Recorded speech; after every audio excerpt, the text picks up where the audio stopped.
Hey everyone, welcome back to Stones Hill Homestead. If you're new here, I'm Kim. And today we are ending and reviewing the week 3 of the Three Rivers Challenge that Jessica from Three Rivers Homestead is sponsoring or hosting. And I just want to touch base with you on how we did this week. I've already posted all the videos but one for this week, so you'll be seeing that last video shortly. But I wanted to go over what we've done this week. So week 3, we tried some new recipes. I always try new recipes as much as I can. Sometimes it's just revamping the ones I have and trying new ways. We tried garlic chili pork chops and they were absolutely delicious. I wish I could find the recipe for the marinade that we used. What I did was created a freezer meal. And I marinated the pork loin chops that I had. I put the marinade in the bags, threw them in the freezer. Then I thawed them and I quickly fried them up in a cast iron, and they were absolutely delicious. We really love them. And I used chili crisp. I do know that. And of course, my fresh garlic from the garden from last year's harvest. And it was really good. If I find the recipe, I'll definitely link it down below. We tried deep fried pickled okra. I love okra that is pickled. So it's pickled okra. I put it in the jars. It's like dill pickles, only it's okra. But I have a lot on my shelf. And for this pantry challenge, what I'm trying to do is use up what's on my shelf, either that I don't use, that needs to be used, or it's forcing me to use something because I have forgot about it. And pickled okra, we're just not using it as fast as what you would normally use pickles, but we're eating it. I just don't want to have it left. I want to be able to plant more okra this summer, and I need to use it up. Then I really can justify making more.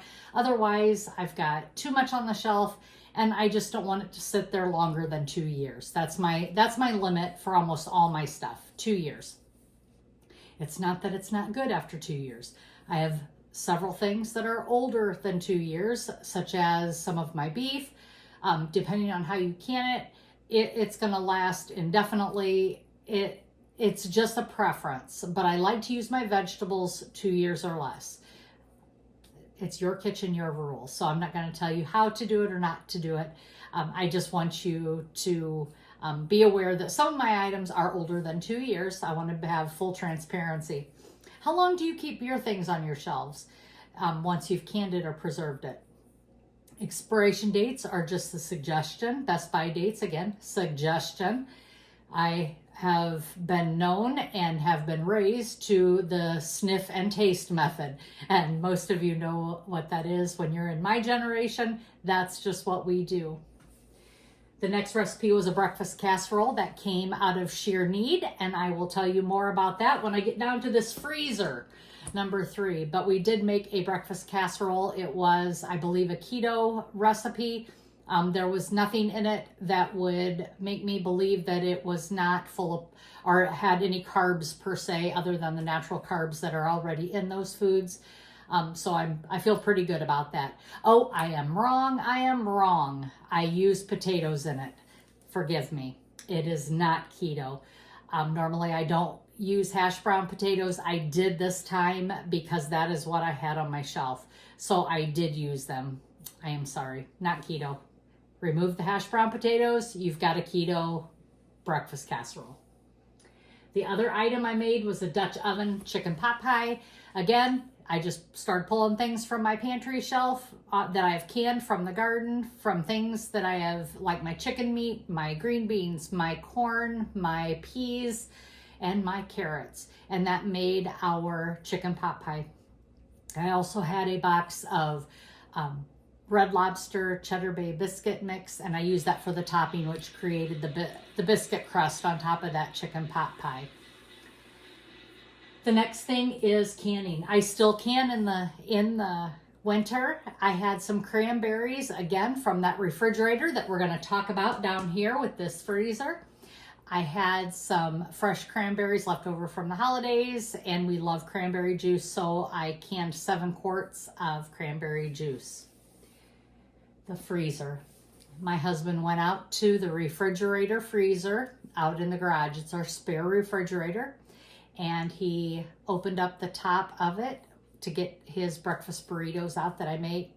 And he came back in and said, I think something's wrong with that upright refrigerator freezer.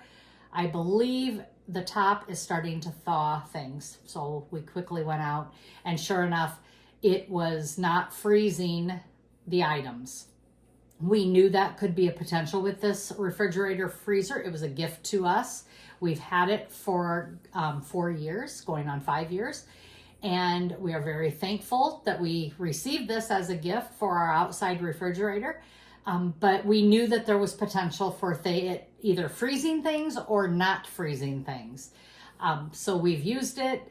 We quickly moved everything that we could to other freezers. Nothing was lost, thank goodness. But we did have some things that needed to be cooked up, which was our sausage that was in there. And we had a pizza casserole, a zucchini pizza casserole that was thawing. No big deal. We ate the pizza casserole that day. It was a small serving for 2 people, so it was perfect for us for lunch that day. And then, of course, I had 3 packages of that. I'm not sure what brand it was, but it was called sausage crumbles, has bacon and some other things in it. And we just threw that in that breakfast casserole, and we quickly made a breakfast casserole, and that was our breakfast over the weekend. And I had a little bit that I could package up and freeze for later breakfast for future meals. So it is still running though. It is freezing again. We're not sure if it was a setting. We're just not sure what happened. Number 4, the no spending. In January, I have not spent anything on groceries. I have not went to the grocery store. We're doing very good on that. We chose to use our one-time out for eating in January on Saturday, and we went to Texas Roadhouse. We had a gift certificate that we had not used, or a gift card. We used that, so no budget money was being used. However, we did end up going over that gift card, which is easy to do these days when you're going out to eat. We did go over by $10.73. So that was our eating out for January budget. And we are well within our budget for eating out for the month of January. We actually have some money left that we had budgeted for that meal. So we're very thankful. So we will save the leftover from January and push it to our February meal, because we did budget 2 for February, and I have a feeling one of those meals we're gonna end up going over our budget for the month of February. We have emptied 23 jars so far for the month of January, and like I said in my previous video, my goal is to use 1 jar a day. We are well above that, but not far enough that I feel good about it. There are things that some days we just don't cook. And I know that's hard for a big family, but for a small family like ours, my husband and myself, it's very easy to use 1 jar a day. The pickled okra, of course, helped us, because now we know that a pickled okra appetizer is going to be a staple in our household from here on out. So 23 is where we're at. I've gotten some questions. My nails. These are from my gal, Sarah. She sells Color Street. I don't go do my nails. Very seldom do I have anything to do with my hands, pedicures, or manicures. I'm not one to do that kind of stuff, but I do enjoy it from time to time, but I can't justify the money being spent. But I can justify Color Street. It is a great product. These have been on for going on 3 weeks, and Sarah, I will link her website or her page down below if you're interested. Like I said, Color Street is a great product if you have time to do it yourself. I'm going to give a shout out to Lynn at Bucket List Homestead, and the reason for that is we have a collaboration coming up in the month of February. I want you to all check out that channel.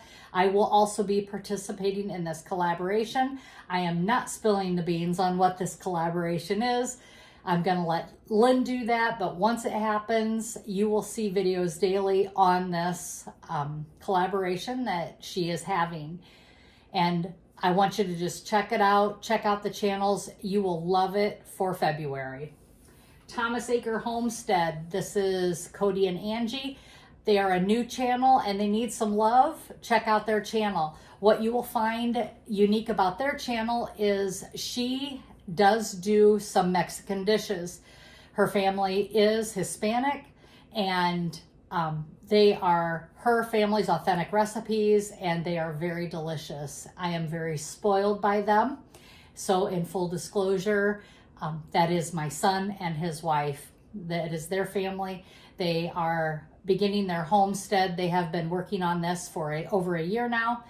They bought their homestead. They are into raising chickens right now, and they are learning and growing, and we appreciate them, and they have helped us so much through the past 3 years during our injuries and our health concerns that we had, and as well as my other son, his wife, future wife, and him have also helped with our needs around the house.